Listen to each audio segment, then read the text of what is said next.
챕터 11 도구의 타당도입니다.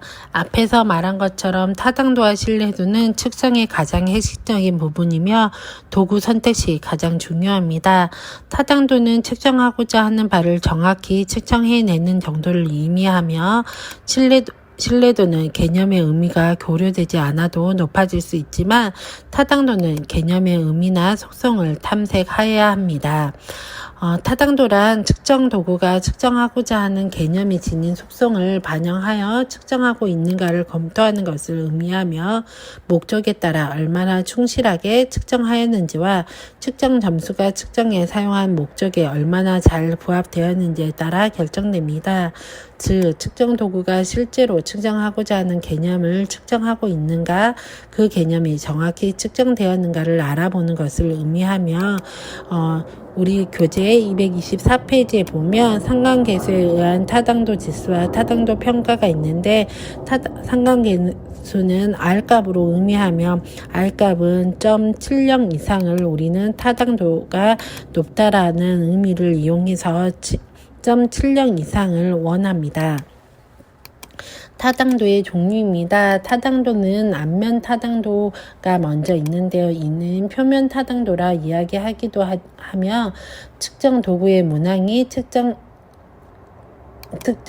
개발자나 피험자에게 친숙한 정도를 말합니다. 그래서 피험자들과 얼마나 친숙도를 형성하고 있는지, 피험자들과 얼마나 일반적인 관계가 있는지를 알아보며 주관적인 판단에 의존되고 해석과 일반화에 제한이 있어서 양적화하기에 어려움을 가지고 있습니다. 두 번째는 내용 타당도입니다. 이는 측정 도구가 측정하려는 속성이 가지는 다양한 특성들을 얼마나 많이 대표성 있게 포함하고 있는지 전문가 집단에 의존해서 전문가들이 논리적 판단으로 평가하게 되는 것을 의미합니다. 내용 타당도 지수는 CVI라는 값을 이용하게 되는데 이는 전문가 간에 동의하는 정도를 계산해서 검정값으로 제시하는 것을 의미합니다. 주로 4점 척도를 이용하여 문항과 측정 도구의 목적과 관련성에 대한 점수를 주게 되며 관련이 없으면 1점, 관련이 다소 있으면 2점, 매우 관련이 있으면 4점 등으로 각 항목의 점수를 부여해서 타당도를 계산할 수 있습니다. 이는 주관적으로 판단하게 되고 측정하고자 하는 개념에 대해 합의가 어려울 수 있습니다. 하지만 내용 타당도에 의한 측정 도구의 타당도 입증은 측정 개발 당시에 전문가들의 문항에 대한 분석한 후에 협의가 된다 하면 내용 타당도의 점수는 높게 나타날 수 있습니다. 예를 들어 전문가들이 3점 혹은 4점의 점수를 준 항목의 비율을 계산했는데 다음의 사례에서 2명의 전문가가 3점 혹은 4점을 준 항목이 7개가 해당된다면 CV에는 10개에서 7개, 그래서 0.7처럼 계산이 됩니다. 전문가의 의견이 모두 일치했다면 CVI는 1.0이 되며 표 11.3과 같은 내용을 알아볼 수 있습니다. 세 번째, 준거 관련 타당도입니다. 이는 새로운 개발한 측정 도구의 측정 결과와 연구자가 신뢰할 수 있다고 판단하는 기존의 다른 측정 도구의 측정 결과 사이의 상관관계를 높은 경우 개발한 측정 도구의 타당도가 확보되었다고 판단하는 방법입니다. 이는 동시 타당도와 예측 타당도로 나누어질 수 있으며 동시 타당도는 준거가 현재의 상태나 결과와 연관이 있고 현재의 상태를 평가합니다. 현재의 상태를 얼마나 잘 반영하고 있는지를 비교하는 것이며 예측 타당도는 미래의 상태나 결과와 연관이 있으며 관심 있는 사건이 발생하는 동안 시간의 간격으로 미래의 상태를 얼마나 잘 반영하는지를 비교할 수 있습니다. 동시 타당도와 예측 타당도는 관련된 준거 측정 도구 적용 시기에 따라 다르게 나타나며 외적 준거를 이용하는 데 있어 접근이 어렵거나 시간과 비용이 많이 든다는 문제점과 외적 기준을 설정하는 것은 연구자의 판단에 의하므로 객관적이지 못한다는 것, 예측 타당도의 경우 현재의 도구가 미래 시점의 외적 준거와의 상관관계를 인과할 적으로 볼 수 있는가에 대한 문제점을 반영하고 있습니다. 동시타당도입니다. 동시타당도는 중거 관련 타당도의 하나로 측정 도구에 의해서 측정 결과가 연구 대상의 현재 상태를 올바르게 나타낼 수 있느냐를 다루는 타당도입니다. 측정 도구의 측정 결과와 다른 도구의 측정 결과가 필요하며 상관계수는 0.50 이상이면 타당도가 높다라고 분석하며 계량화하여 객관적인 자료로 나타낼 수 있지만 기존에 타당성이 있는 측정 도구가 없는 경우에 측정이 어려운 단점을 보입니다. 두 번째, 예측 타당도입니다. 이는 측정 도구에 의해 측정 결과와 일정한 시간이 지난 후에 측정된 외적 중거 점수 간의 상관관계를 확인함으로써 도구가 미래를 예측할 수 있는 측정 도구인지를 가려내는 타당도입니다. 이는 측정 도구에 의한 측정 결과와 외적 중거의 측정 결과의 상관계수로 측정할 수 있으며 타당도를 산출할 수 있습니다. 반드시 외적 중거가 필요하며 시자의 조건이 필요하며 통계적인 수량적 타당도를 얻을 수 있는 특징을 보입니다. 네 번째, 구성타당도입니다. 구성타당도는 이론과 적으로 정의된 개념 간의 일치 정도를 측정하는 항목 간의 상관관계 정도를 측정하는 것으로 측정 도구와 측정하려는 개념의 기반이 되는 이론과의 관계를 파악하는 타당도로서 가장 중요한 측정 이론의 발달이 될 수 있습니다. 척도가 기초가 되고 있는 이론적 구성의 타당성을 문제시했을 때 이론적인 측면을 중요시하고 있으며 측정 대상의 속성 간의 관계를 검토할 수 있고 논리적 분석과 이론에 근거한 예측되는 관계를 검증하는 데 강조하고 있습니다.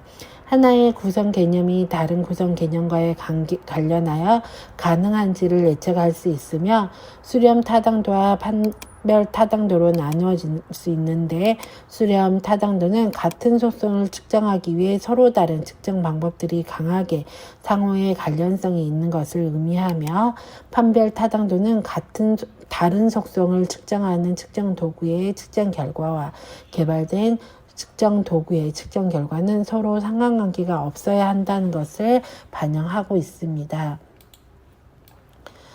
구성 타당도의 첫 번째, 다속성 다방법 접근법입니다. 이는 수렴과 판단력의 원리를 이용해 타당도를 평가하는 방법인데 수렴의 원리는 동일한 개념을 두 가지 방법으로 측정했을 때 비록 방법이 다르긴 해도 이를 측정 점수 간에 높은 상관성이 있어야 된다는 것을 의미하며 판별 원리는 상이한 개념은 비슷한 도구로 측정했다 할지라도 이들 특정 점수는 서로 상관성이 높지 않아야 된다는 것을 의미합니다. 직접적인 수렴 측정 방법으로는 같은 특성을 다른 방법으로 측정할 때에 그 방법 간 상관계수를 관찰하고 두 번째, 같은 특성 측정 방법 간의 상관계수로 다른 특성의 방법의 상관계수를 측정합니다. 세 번째는 같은 특성과 다른 방법의 상관계수를 확인하여 다른 특성과 같은 방법의 상관계수를 비교할 수 있습니다. 구성 타당도의 두 번째, 요인 분석입니다. 요인 분석은 굉장히 중요합니다. 우선 타당도에서 가장 많이 사용되는 방법으로 각 요인은 서로 상이한 개념을 가지며 각 요인 분석을 위한 기본 절차는 문항을 제작하여 측정을 실시한 후 문항 점수를 얻고 난 후에 문항들 간의 상관계수를 행렬로 구하고 회전하지 않는 요인을 추천하고 요인을 회전시킨 후에 회전된 요인과 관계 있는 요인 부하량이 큰 문항들의 내용에 근거해서 해석하고 이름을 부여하는 이런 절차를 가집니다. 측정 도구의 선택 및 설문지 구성입니다. 측정하고자 하는 개념이 있어야 하고 측정을 가지고 있어야 합니다.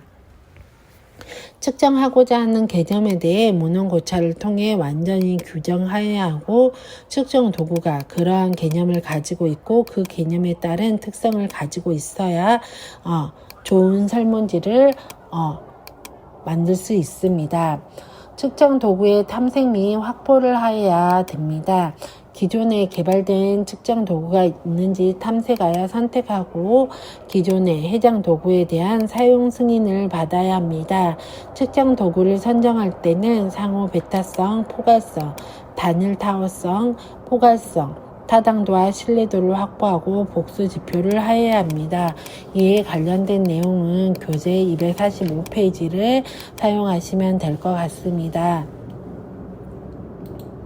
또한 설문지를 구성할 때는 설문이 구성하는 방법은 측정 내용, 측정 목적, 측정의 종류에 따라 단계를 거치는데 무엇을 측정할 것인지, 연구 대상인 측정 대상을 설정하고 어떠한 형태의 척도로 측정할 것인지, 응답 소요 시간과 응답 시간에 필요한 문항수를 결정하여야 합니다. 문항을 제작한 후에 측정 도구의 내용 타당도를 점검하고 사전조사, 파일럿 테스트를 시행한 후에 문항 분석과 측정 도구의 타당도와 신뢰도를 검증하여야 합니다. 수정이 필요한 문항들을 수정해서 최종 측정 도구를 확정합니다.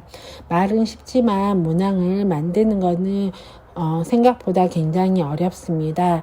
우리가 완성된 설문지는 표지의 연구의 소개 및 설문지의 목적을 구체적으로 작성하고 피험자가 이해하기 쉽게 명확히 제시하여야 합니다. 연구 동의서를 작성을 먼저 하여야 하고 목적과 방법을 간단히 설명하고 서명을 받고 보관하여야 합니다. 우리가 이런 설문지를 만들 때는 반드시 그 전에 만들었던 도구를 그대로 사용할 예정이며 사용 승인을 거쳐 설문지를 구성하여야 하며 새로운 도구를 만들고자 할 때는 타당도와 신뢰도를 검증을 꼭 거쳐야 된다는 거 기억하시고, 새로운 도구를 만들기에는 여기에 나와 있진 않지만 여러 과정이 있기 때문에 본인의 설문 연구의 목적과 맞는 그 전 사전에 한 선행 연구의 설문지를 찾는 것을 우선시로 권해드리고 싶습니다.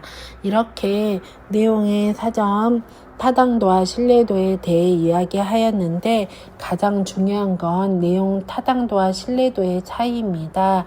타당도는 일관성을 이야기한 거라고 하면, 신뢰도는 일관성을 이야기하는 거라 하면 타당도는 얼마나 그 개념이 들어있는지를 의미하는 거기 때문에 모두 신뢰도와 타당도의 개념에 대해서 정확히 인지하시기 부탁드립니다. 감사합니다.